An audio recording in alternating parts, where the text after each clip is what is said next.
Good afternoon, friends. It's nice to see you still fresh and in this room.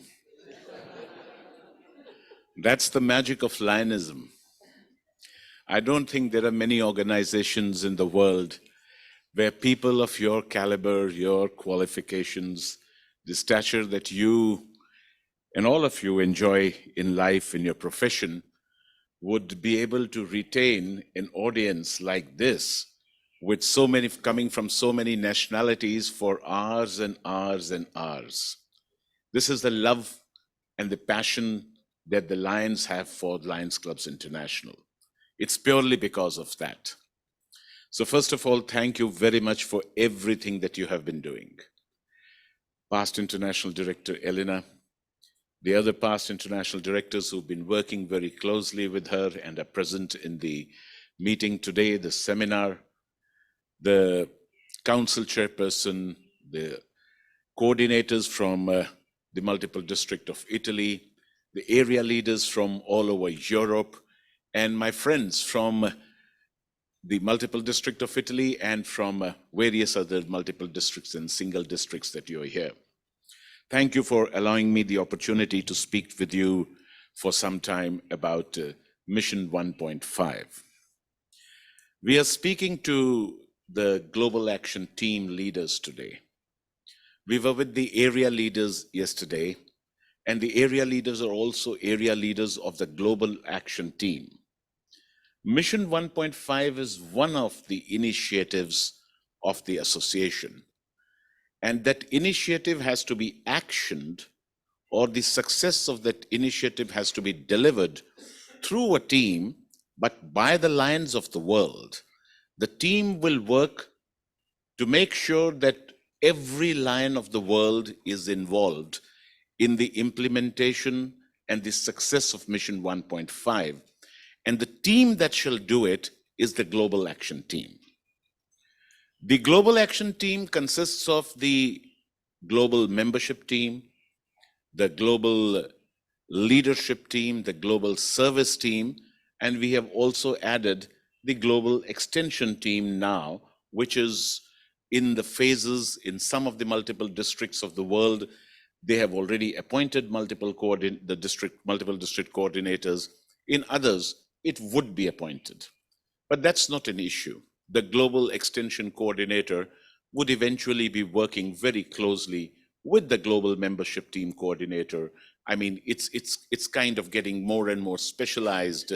It's kind of getting more and more individuals involved and engaged because the work is getting more intense.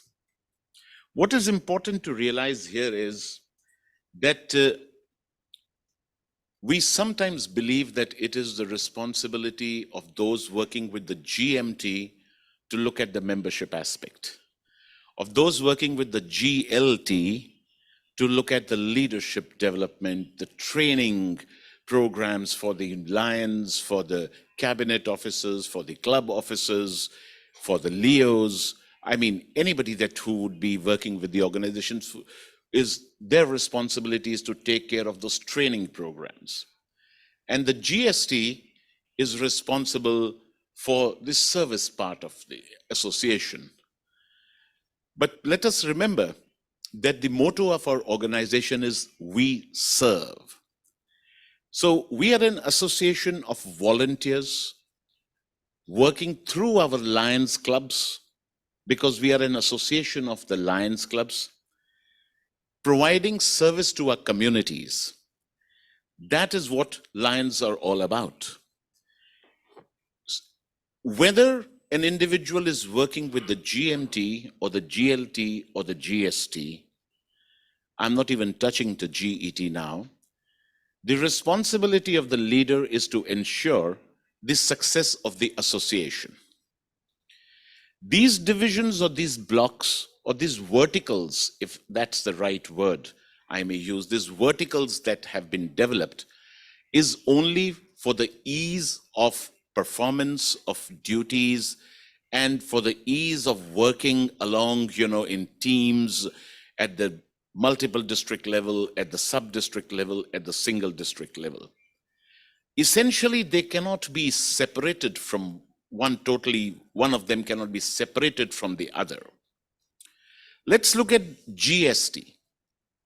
I have often spoken to some GST coordinators and they say, well, we are responsible for spreading the word about the global causes that, the Lions must engage with, the service programs, the opportunities for service programs, make sure that there is reporting done by the Lions clubs. Well, all of that is fine. But the basic question remains, who provides the service to the communities? Who delivers the service to the communities? In this organization, service is delivered only at one level, and that is the club level. Anywhere above the club level, we can be having discussions, deliberations, brainstormings. We could be spending days and days at seminars and exchanging information. But the essential delivery of service takes place only at the club level, and it takes place only through the Lions. Without Lions, there is no delivery of service. Without Lions clubs, there is no delivery of service. Just imagine, and God bless us, that it may never happen.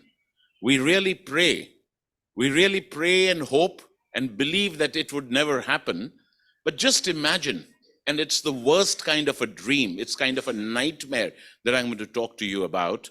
The nightmare is where we have our code of ethics, we have all our great mission, we have a historical track record, we have that great success in the past, but we don't have any more Lions clubs.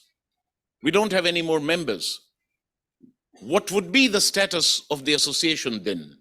Would it make any sense to have everything which is so wonderful, everything which is undeniable, everything which is so valuable, literature which is so rich, all of it is there, but there is nobody who practices what is written there. It's like saying, and I say it so close to the Vatican physically, that we have all the Bibles printed in all languages of the world, but there are no individuals who follow the Christ. What is the situation then? Think about it.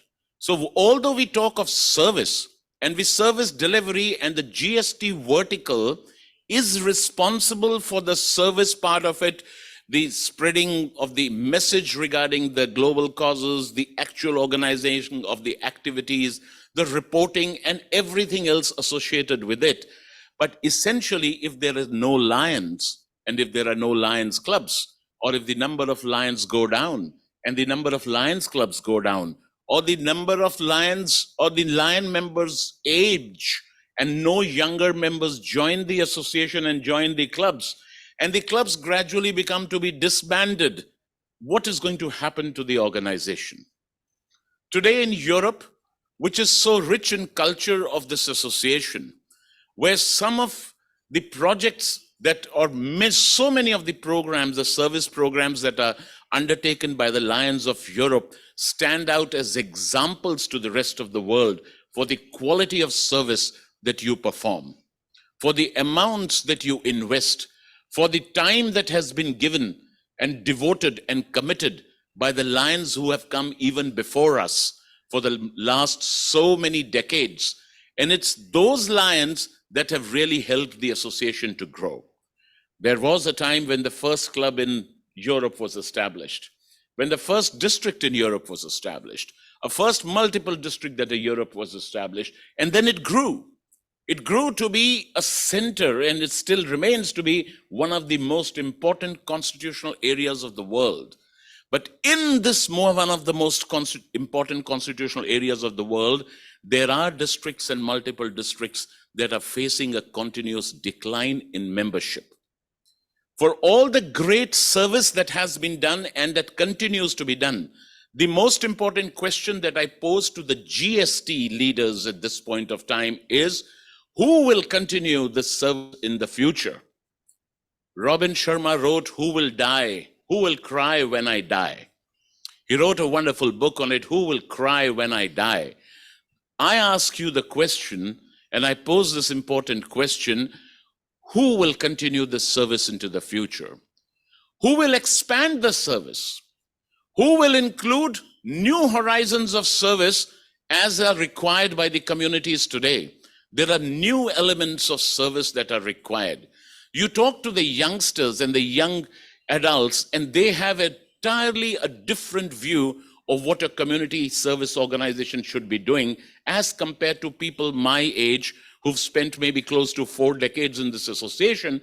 And we've got such a lot of emotional equity invested in what we have been doing for the last 40 years. And we've become, we just don't see anything else except for what we've been doing for the last 40 years.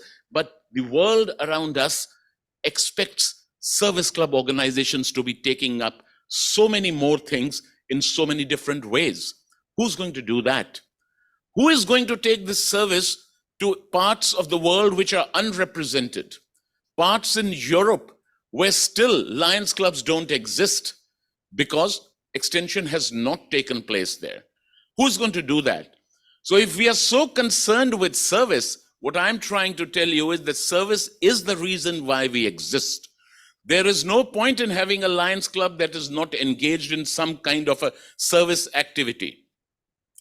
A Lions club on paper that's paying its dues to Lions Clubs International and continuing to exist without, for a long period of time, for a protracted period of time, for a continuous period of time, without any kind of service activity, there really is no logic, or there really is no point in trying to defend even the existence of a club like that.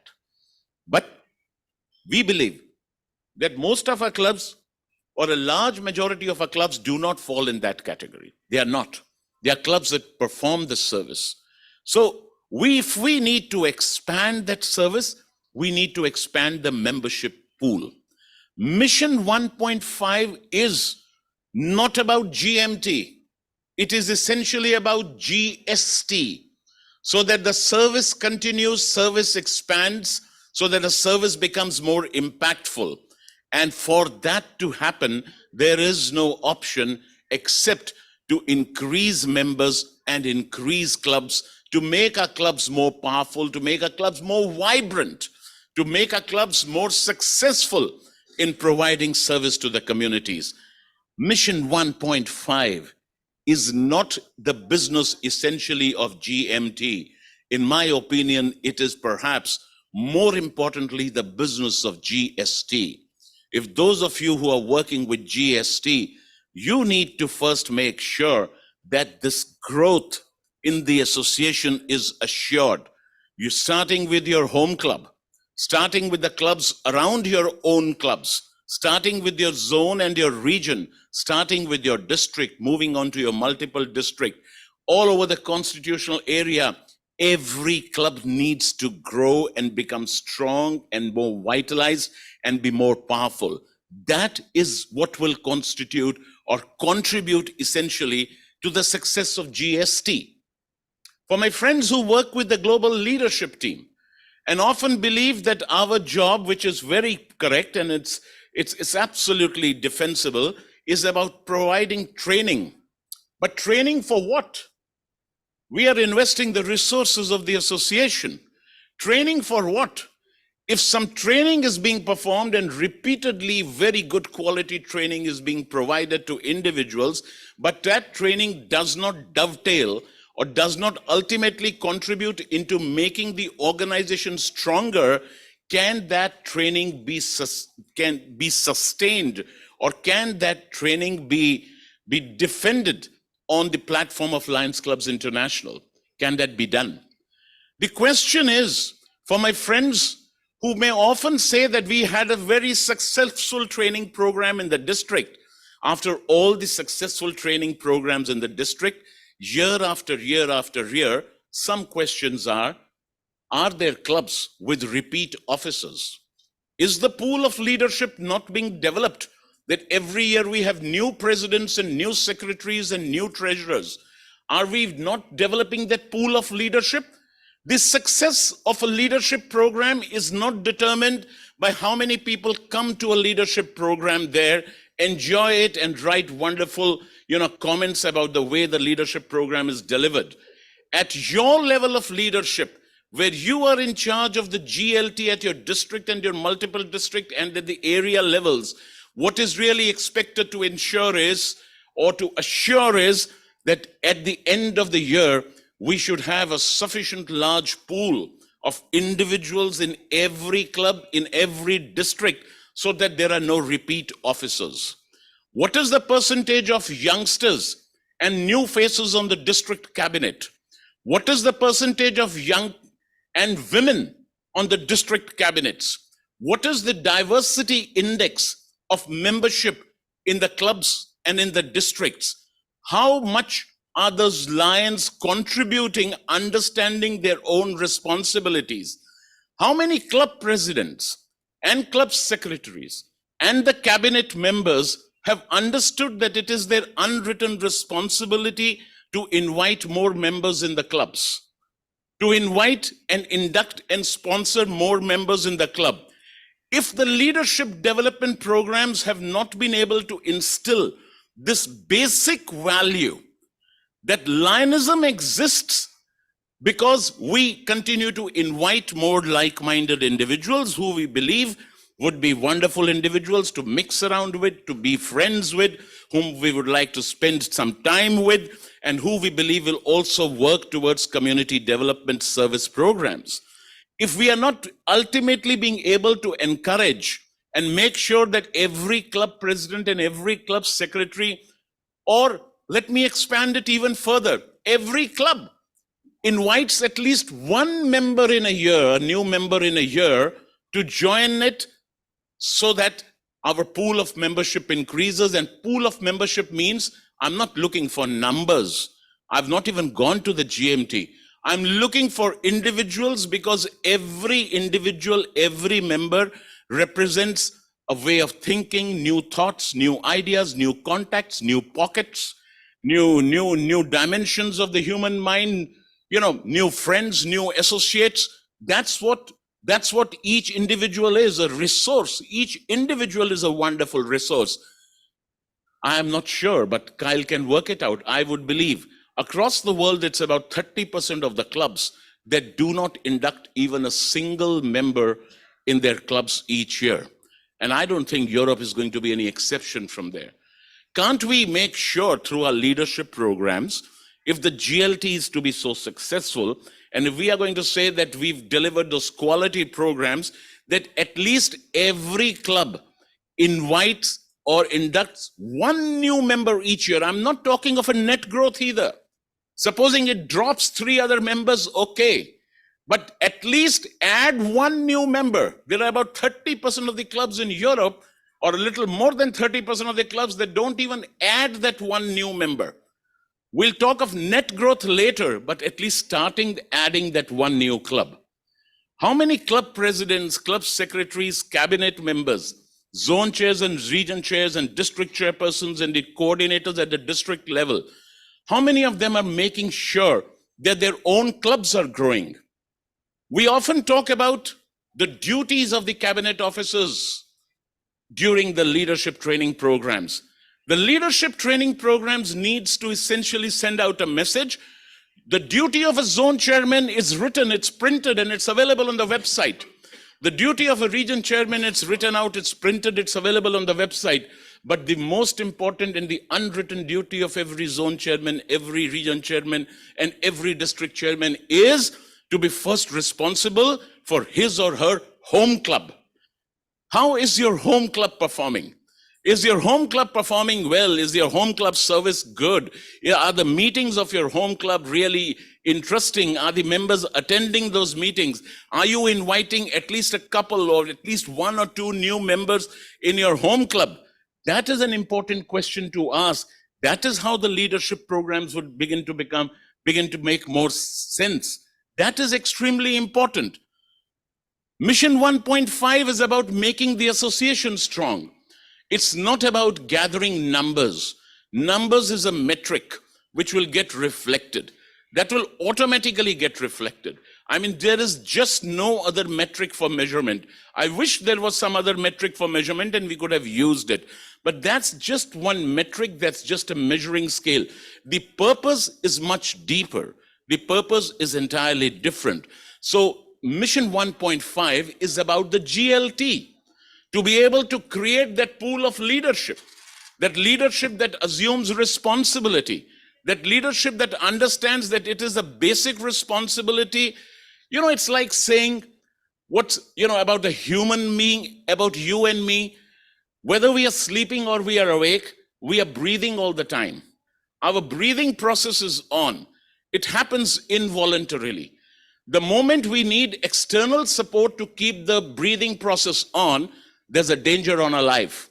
The worst moment comes when an individual has to be put up on a machine that's called what's that called? That keeps the breathing going on. Ventilator. When you put that person on a ventilator, that's the worst moment. That's real big danger to life. Otherwise, you and I breathe normally. We don't even realize that we are breathing. So, having good meetings, having a good environment in the club, being able to invite new members to come in on a regular basis and add those members in a club is like the involuntary action of every Lions Club that every Lions Club should be performing. And if every Lions Club is not performing that, then there is some treatment which is required, and the GLT needs to be providing that treatment. It's not about having wonderful presentations and wonderful slides and putting in some videos also there and making everything interesting. Well, that's important because we need to keep that attention. We want to clap? Okay, go ahead. We need to keep that attention going. We need to retain that attention. All of that is important, but that's the purpose. The purpose must be accomplished. If the purpose is not accomplished, then the purpose is lost. So mission 1.5 is about the GLT. And then coming to the GMT, it's a membership team. We are an organization of members. Please understand, in financial terms, I'm giving you the hardcore truth. The hardcore truth is that we are a single revenue association. We have no other source of revenue. This association survives on only one source of revenue, and that's membership dues. You take away membership dues, everything good about the association can remain. On paper, the association can't function. That's a fact. We have no other source of revenue. Now, that's a hardcore, financial way of looking at it. But essentially, what is our strongest strength? Our biggest strength is our manpower, our members, 1.4 million members. So mission 1.5 is about making our organization more robust. Once we are the world's largest service club organization, but resting our oars will not help us. We need to continue to do certain acts so that we remain the world's #1 service club organization. And that is what mission 1.5 is all about. Please understand there are 50,000 clubs in this organization. And even, I can say this with the opportunity, that I have of serving in some office in the association, that there can be no president and there can be no set of executive officers and there can be no international board of directors. And my friends who are here, past directors, will also bear me out that none of them as an individual as a single individual, as a group of 5 or as a group of 35 can take care of 50,000 clubs. It's just not possible. Basically, 50,000 clubs do not have to be taken care of. We've got to spread this message, and we've got to spread this message very strongly. We've got to drive it in, drill it in if required, if that's the term. There are only 2 clubs that are important. If we can take care of 2 clubs, 49,998 clubs will be automatically taken care of. Just 2 clubs have to be taken care of. And which are those 2 clubs? One is your home club. And the second is my home club. You take care of your home club. I take care of my home club. We spread this message to every zone, every region, every district. We make every Lion realize you take care of your home club and I take care of my home club. The association's taken care of. That is the only way in which a voluntary service club organization like ours can be taken care of. The most important office In our organization, some of you may believe maybe of the executive officers, but I believe the most important office in an organization like ours, like in any democracy, is the office of an ordinary lion. Like, for example, in any democracy, and I come from India, which is the world's most populated democracy, and my belief is that the most important office in this democracy is not of our prime minister or of our president. It is the office of an individual citizen. Similarly, because if every citizen realizes one's own responsibility, one's own duty, it's then that the democracy can succeed. Similarly, in our organization, the most important offices of every lion, if every lion realizes and recognizes one's responsibility, it's then that the organization becomes more powerful. It's with that kind of a spirit that this organization has grown to be the #1 service club organization, and that is what we need to spread. And once we take this message around, that we are not talking about growth for numbers alone, we are talking about growth for the quality of service, for the kind of service, for the expanse of service, for being the most powerful and the most meaningful organization of human beings on this planet Earth, of trying to make this world better than what we have inherited and committing to leave this world better than what we got it to be, because we want this world to be better and safer for the next generation. If that is what we wish, if that is what our dream of as a good citizen, as part of good governance duties of every individual are, then this is an organization which can make it happen. And that's the reason we need to make it more powerful. Numbers, as I said, is a metric. That's a methodology of measurement only. It will get reflected in those numbers, because we believe that we just don't want numbers, we want quality lions. Often this question is posed. We definitely want quality lions, and to be able to invite quality lions, that is the responsibility of the lions who invite the others. If you and I make mistakes in inviting such people who should not be members of this association, then we are diluting the quality. We cannot blame anybody else. We have to be responsible for maintaining that quality so that we continue to work together. But to say that we do not find enough quality lions is something that I do not believe. I would like to differ on that with you. Pick up your cell phone. Smartphones. All of us have these smartphones. Some of us carry more than one smartphones. Of course, I've never understood the purpose of doing it, but some of us carry 2, some even 3 smartphones, all operational. Just look at the contacts in your smartphone.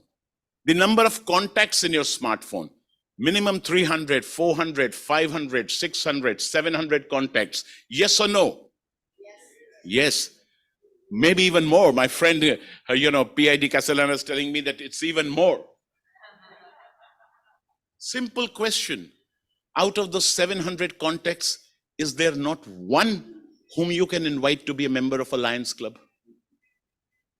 Then there's something wrong between you and me. We are spending our time with people that are not really good people. If those are our contacts and those are our friends and those are the people that we deal with, and out of the 700, we don't have one whom we can invite to be a member of a Lions Club, I think there's a mental block. It's not a physical block, it's a mental block. We need to bring down the mental block, and I'm going to ask you a question, which is a very open and frank question, but which is a little dangerous question. Are we not sure about the quality of our own home club? That we don't invite a new member to come and join us? That we don't invite the new member to come and be a part of our service activity? And if that is the truth, back to square one. That's the job of the GST, to make sure that we are really taking up service activities that we'll be proud of. And if that is the truth, back to square one, that's the job of the GLT, to make sure that the quality index of our association improves, so that we can safely and proudly invite one out of those 700 to our meeting in a Lions Club, to our service activity of my own home Lions Club, or of any club in the district. My friends, there is no dearth of quality individuals. It's existing there on the contacts of our smartphones. Either there's something intrinsically wrong that we haven't addressed and we must address, or there's a mental block. We just want to say that we can't find enough people there.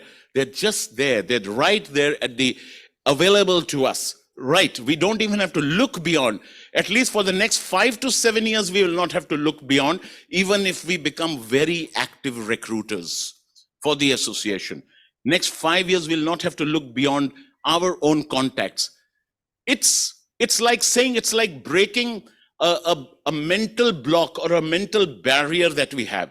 Human beings had the mental barrier about the 4-minute mile till Roger Bannister broke it. Then human beings believed that nobody could run 100 meters below 10 seconds till the first person did it by running 100 meters below 10 seconds. Today in the Olympics, in the most recent Olympics, all the 8 athletes in the finals, all 8 athletes in the finals clocked less than 10 seconds, yet only one of them was the winner, because now clocking below 10 seconds is become a norm among top class athletes.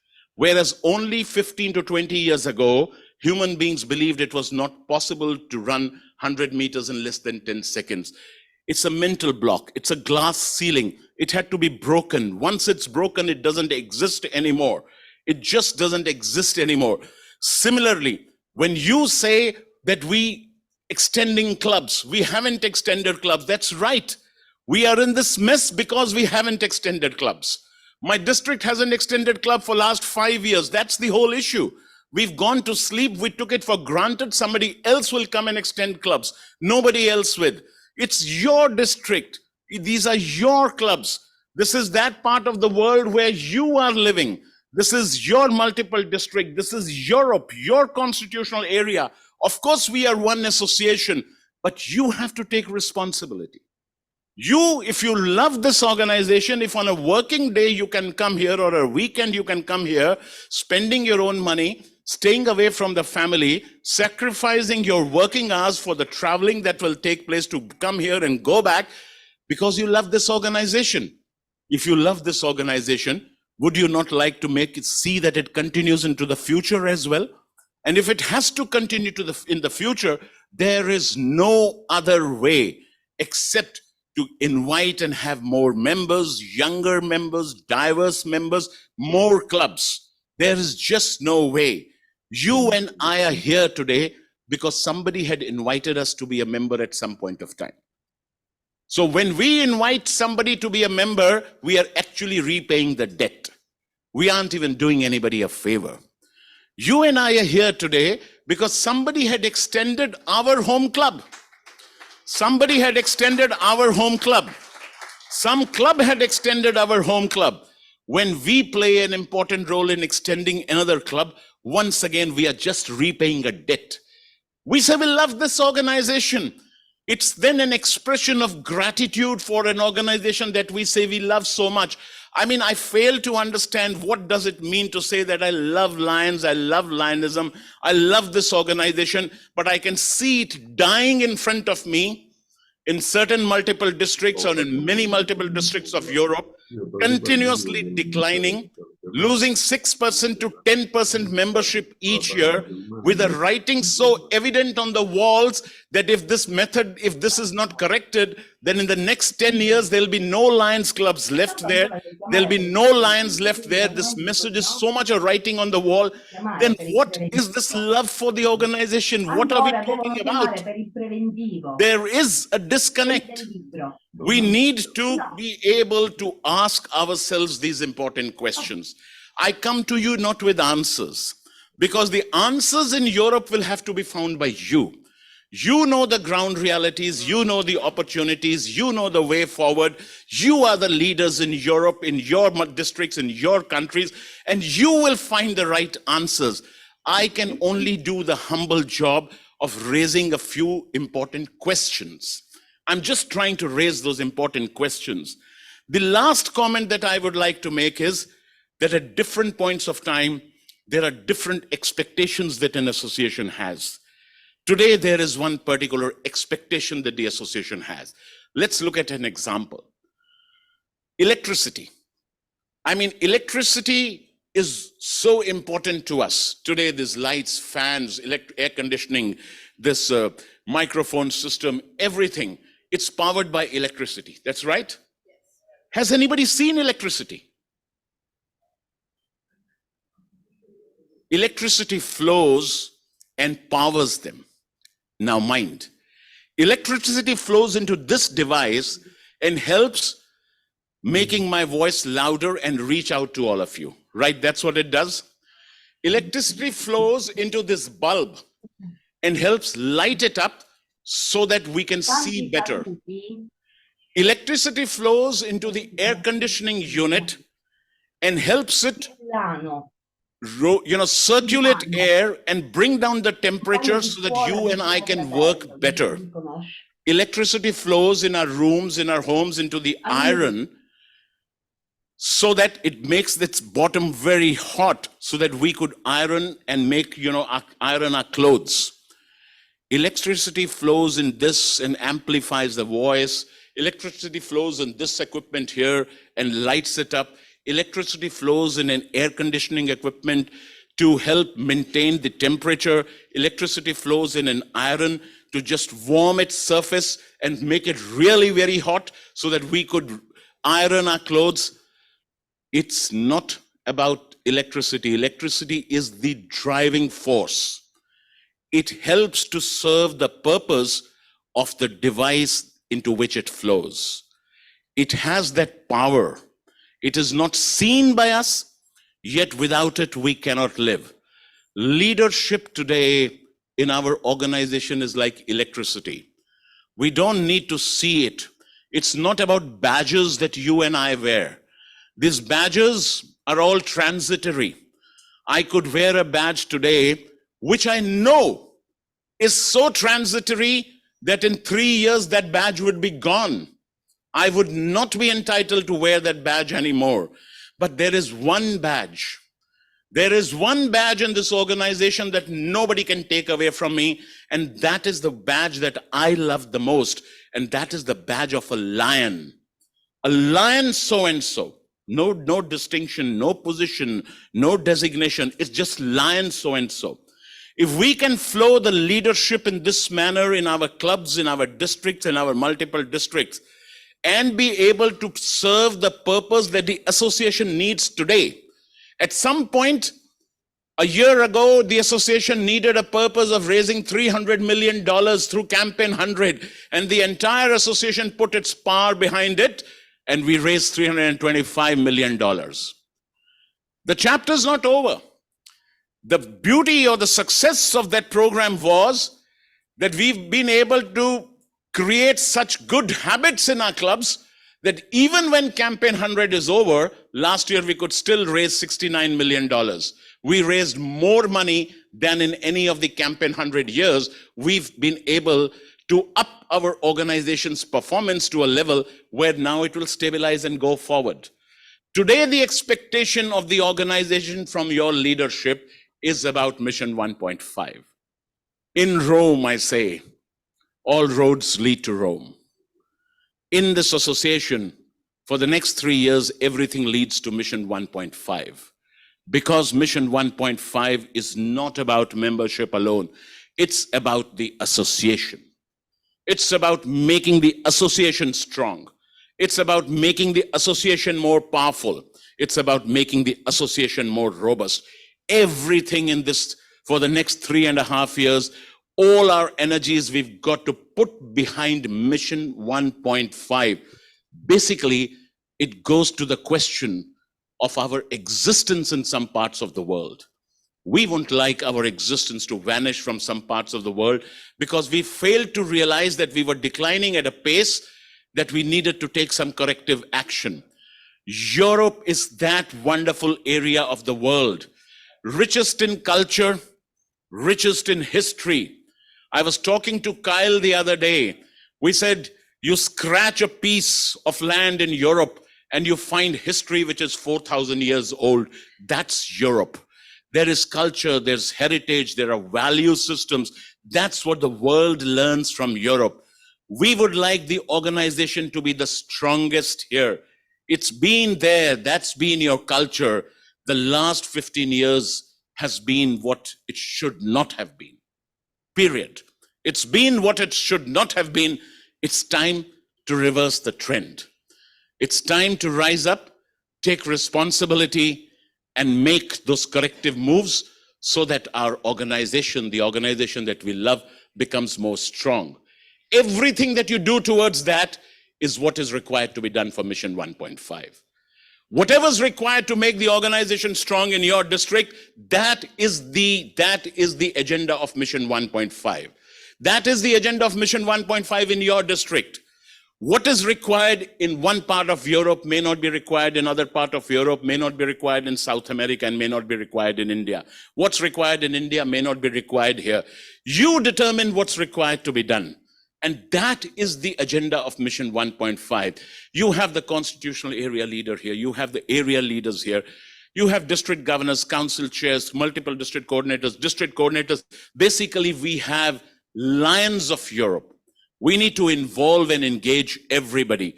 Everybody taking responsibility, taking action, leading by example.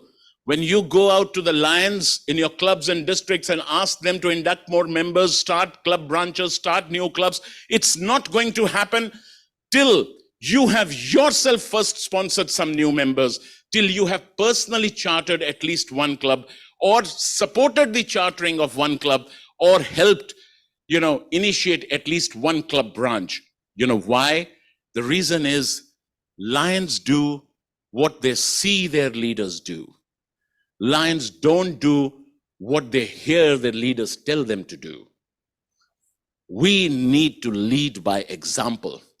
This group here, this group sitting here, and a few more who are part of the GAT team can redesign and rewrite the future, or rewrite the history, correct the history in this part of the world. It's in your hands, my dear friends. I rest my case. This is what the association expects. It's our belief that you will deliver. We will deliver it together across the entire world, and we will hold our head high saying that we are lions. We love this organization. We needed to take some corrective measures. We took them, and here are the results. Our organization has emerged stronger. This is the challenge. Now I ask you, is the challenge accepted? Is the challenge truly accepted? Thank you, and I wish you all the best.